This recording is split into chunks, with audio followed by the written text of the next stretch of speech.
घने जंगल के बीच एक बड़ा सा पेड़ था जिस पर मधुमक्खियों का छत्ता लगा हुआ था। उस पेड़ के पास ही एक भालू रहता था जिसका नाम था कालू। कालू भालू को शहद बहुत पसंद था। जब भी उसे शहद की खुशबू आती वह खुद को रोक नहीं पाता था। एक दिन कालू जंगल में घूम रहा था कि अचानक उसे मीठी मीठी खुशबू आई। उसने हवा को सूंघा और बोला, वाह, आज तो कहीं शहद मिल ही जाएगा। वह खुशबू का पीछा करते करते उस पेड़ के पास पहुंच गया जहां मधुमक्खियों का बड़ा सा छत्ता था। कालू की आंखें चमक उठी। इतना सारा शहद, आज तो मजा आ जाएगा, उसने खुशी से कहा। पेड़ पर बैठी मधुमक्खियों ने उसे देख लिया।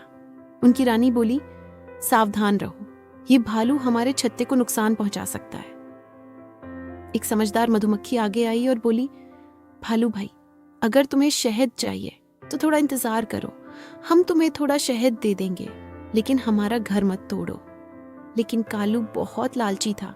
उसने गुस्से में कहा, मुझे इंतजार नहीं करना, मुझे सारा शहद अब भी चाहिए। यह कहकर वह पेड़ पर चढ़ने लगा। मधुमक्खियों ने फिर से समझाया, मत करो ऐसा, वरना तुम्हें नुकसान होगा। लेकिन कालू ने उनकी बात नहीं मानी और छत्ते पर जोर से हाथ मार दिया। जैसे ही छत्ता टूटा, सैकड़ों मधुमक्खियां गुस्से में बाहर आ गईं।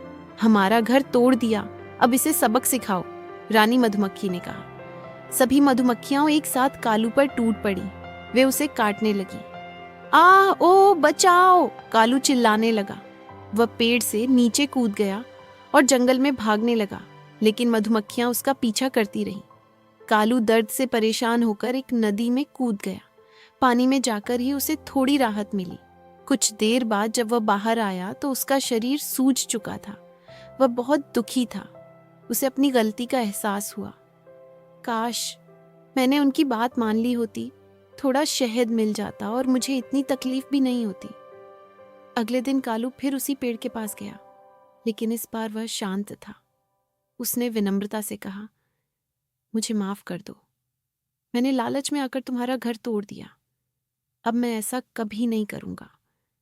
रानी मधुमक्खी ने कहा, अगर तुम सच में अपनी गलती समझ गए हो तो हम तुम्हें माफ करते हैं। फिर उन्होंने कालू को थोड़ा शहद दिया।